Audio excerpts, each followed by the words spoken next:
pieces of meat. Each piece is 1 ounce big.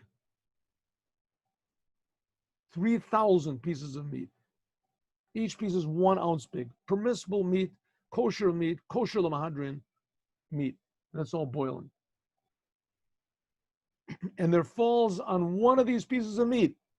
Let's say, for argument's sake, one of the pieces of meat, you take it out and you smear on it margarine, and you look, and your wife says, "What are you doing?" She says, "I'm putting margarine on the piece of meat." And she said, "That is not margarine, it is butter, and you're smearing butter on a hot piece of meat." And you can say, "Okay, but it's no big deal. It's 1/50th of an ounce of butter that I'm smearing on this thing. The piece is 1 ounce big." And your wife says to you, "You fool, don't you know what it says in Simon Pei Vub? That you have to have 60 against the butter. If you don't have it, then that whole piece becomes forbidden." How big is the piece? 1 ounce big. Now the whole piece becomes nevela. It becomes one big piece of Isser. That piece. Pretty bad.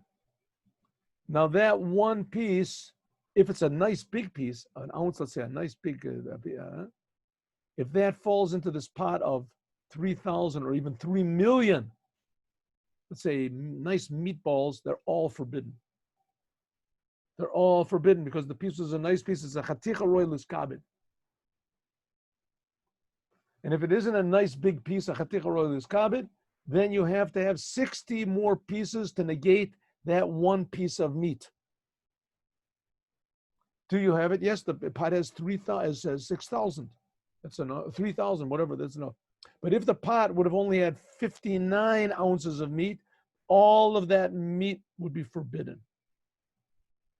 What happened? 1/50th of an ounce of butter fell on one piece of meat that was 1 ounce big. And that 1 ounce piece of meat fell now into boiling meat soup. And there's 59 ounces of boiling meat soup. The whole thing is forbidden. Why? Because that piece of meat now becomes 1 full ounce of Isser. Let's look at Dalet. Lo amru chaticha atzav nasa nevela, says the Machaber. This strange law that the piece of meat becomes 100% forbidden just if there falls on it some milk that was a little bit more than a 60th, the whole thing becomes like a piece of nevela. It's only, this law only applies in basar v'chalav. Bashar asurim, like a kazayas chaylev, like a kazayat of chaylev. Chaylev is forbidden fat that gets swallowed up in a piece of kosher meat. The ein bo shishim, let's say, and that piece of meat is 59 ounces, and 1 ounce of chaylev falls on it. Labatla nasa, then that piece becomes forbidden because it hasn't got 60 against the chaylev. But afterwards, if that piece of meat that has the 1 ounce of chaylev falls into others, now all you have to have is 60 altogether against that 1 kazayas of chaylev that fell in. And then the piece itself comes back to be permissible. Okay, what's going on over here? We have a potato. And on this potato, there falls shrimp juice. The potato is 59 ounces big. And there falls on it shrimp juice. It's all boiling hot. That potato is forbidden. 59 against 1. There fell on it shrimp juice. 1 ounce of shrimp juice fell on a 59 ounce big potato. The potato is forbidden. If that potato now falls in to 1 ounce of boiling water, it's permissible. Why is it permissible? Because the potato did not become 100% forbidden. The potato just became a receptacle for 1 ounce of shrimp juice. Therefore, all you have to have is 60 ounces of anything to negate this shrimp juice, the 1 ounce of shrimp juice.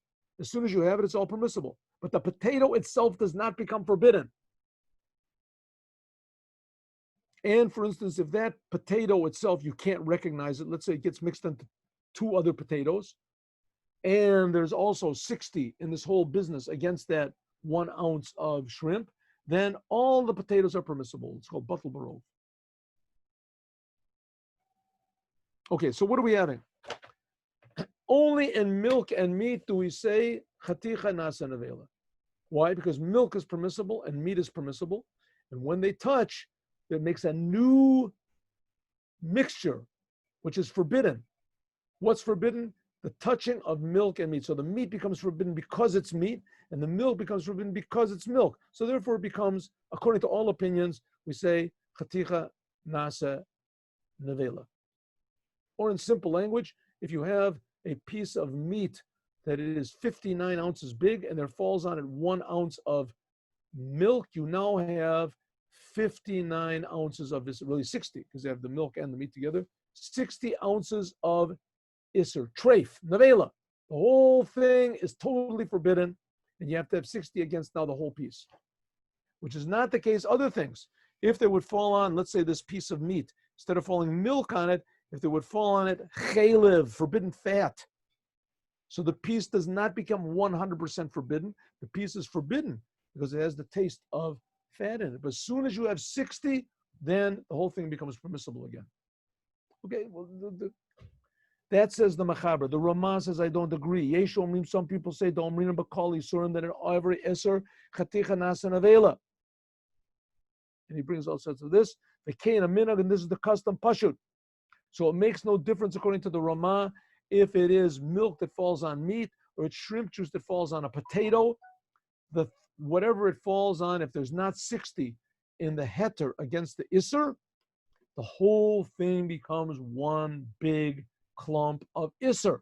And now you have to have 60 times as much as the potato. And if you don't have it, the whole thing is this. The English note, the davken Isser davuk. Okay, this is a little bit complicated, and I don't want to go into it right now. Let's just go to the next law. He's saying all sorts of exceptions when it wouldn't work in other Asurim and etc. Law number 5.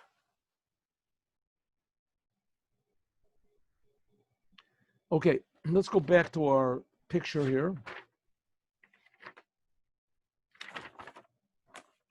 Do we see this picture? Yes. Here we have our pot. Here we have our meat.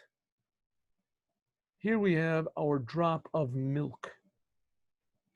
Let's look and see. Tipat chalav, a drop of milk, shenafla ala kadera, that fell on a pot, she'etz la'esh, that's by the fire, mibechutz, on the outside. Okay, good. So here we have a pot like this, right? Let's take a real life. Let's make it interesting. You are cooking up a big pot of cholent for Shabbos, and you're having guests over, right? 100 guests are coming over to your house. This is meat. Here's the pot. Here's the meat. Here's the soup line. You have meat underneath here. And milk now falls on this pot. Where does it fall? Here we have our pointer. The milk falls. Here we have our pot. It falls on the outside of the pot here above the soup line. What's the law?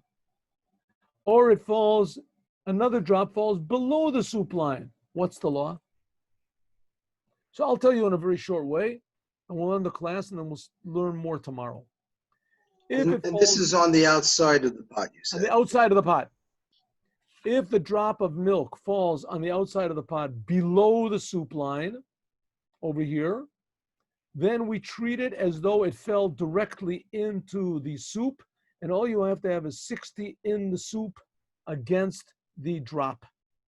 You have 60 in the soup against the drop? Probably, yes, then the whole thing is permissible.